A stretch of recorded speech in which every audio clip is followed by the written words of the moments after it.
And if you look at it, if you put that side by side with what you have highlighted concerning the United States, it really doesn't sit pretty well, knowing full well that in the U.S., for instance, first, they don't have the rule or the constitutional provision whereby senators come from each state. In any case, it just has 15 of them in a country where we have 50 states. So no, they don't have 15 in 50 states. No, I think we have 50, a senator per state. No, I'm talking about ministers. Oh, okay. You're talking about ministers. Yes. What do you want to call them? The secretaries. Let me say this, because sometimes the equivalent of ministers. Let me be very, very clear here. Yes, our constitution prescribes that, but you know why our constitution prescribes that? Because of our history and the fear of domination. So in order to make things fair, but if you recall, it doesn't matter how small a state is, every state has 3 senators. That is to make sure that there is a balancing and spread all across the country. So these constitutional provisions, we have to also adhere to it. The constitutional provisions for a minister is very simple. It says that you ought to also have the same qualifications as if you were going to run for elections into the House of Representatives. Very clear.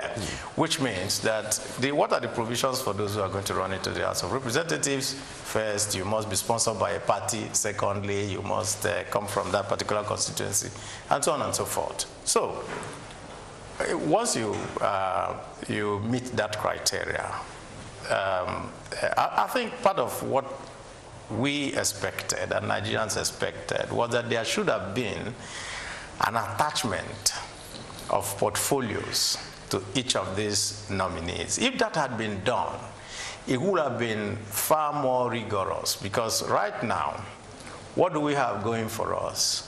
We have the state where you come from, and we have your public life, which most of them we know, since all of them have been in the public sphere for quite some time. So when we now need to ask questions or to, then what we do is this. Assuming you have been in public life and something had happened, or you had held some positions and you had done certain things, then we can ask there, can you give us an explanation about A, B, C, or D? Or we can want to know if we know that you have a special expertise. For example, a nominee like the man from NMPC, who is already a GMD, then you can have a specific question concerning the sector. That sector for him. Or if you have somebody like Udu Doma, who had been chairman of SEC, then you can have a specific question concerning SEC and how that sector. But that would have been better if the National Assembly had looked into all of that to rejig the constitution and say, wait a minute, any time you have a nominee, you must be able to put a portfolio attached to the name so that people can have specific questions for such.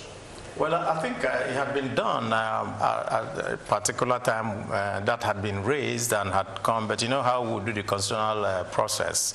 Anytime you put something up like that, by the time it goes through the public hearing and all that, sometimes it goes through, sometimes it doesn't go. This had been done, and people felt that since the president has a right to even assign you from one portfolio to the other while you are in his cabinet, that it would be better to just have all-rounders, so that once you're a member of the cabinet, you could, and of course, if you're a member of the cabinet, whatever comes to the cabinet, you should be also able to participate in the debate within the cabinet before decisions are taken. In other words, for you to become a minister or a minister nominee, you must be very smart and intelligent.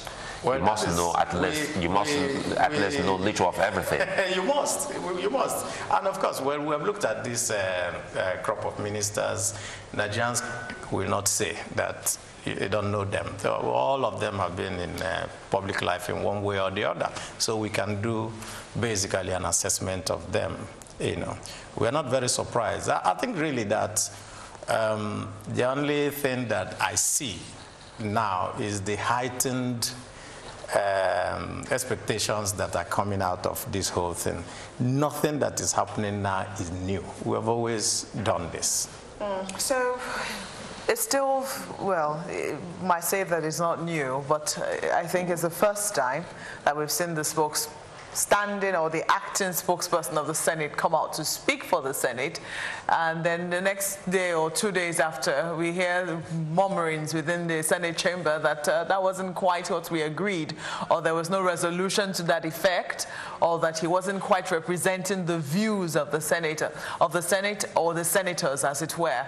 Was there some misunderstanding when that happened, after Senator Dino Melaye addressed the press on that particular matter? No, I don't think that there was. I think that what just went on was that he emphasized certain areas and people just blew it up. He has always, whatever he said, it's always been the case.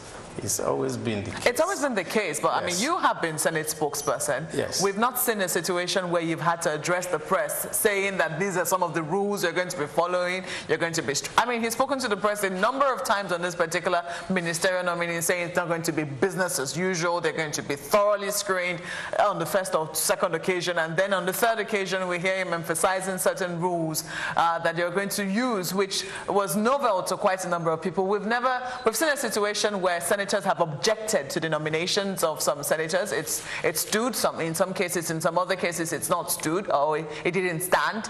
And then in this particular situation, you hear murmurings within the Senate, seeming like as if there was some withdrawal that was going to be the stance of the Senate until senators murmured against it. Was that what happened? No, I think what happened is simple. Like I say again, it was simply an emphasis on a particular side. Why do you think that emphasis was needed? Well, every spokesman has his own style. Maybe his style is to emphasize certain things. My own style may not have been that way. But as for whether we're on different partners, it is an interesting style. Are you telling us then that yes. these rules about being in tune with the Senate, having the endorsement of at least 2 senators from each state, and even the part where you have to have declared your assets before you come for ministerial screening by the Senate, have always been in the Senate rule books? Is that what you're saying? No, it has always been part of the rules, and we have never screened anybody. I've done, I think, several screenings now since 2007. We have never screened anybody that has not brought an acknowledgement slip from the Code of Conduct Bureau and all that. I think what's just going on is that when something is topical, so there is pressure on the person that is the Senate spokesman, address this point for us, and maybe they just asked him to address that point and say, yes, that is a requirement, but it has always been there as a requirement.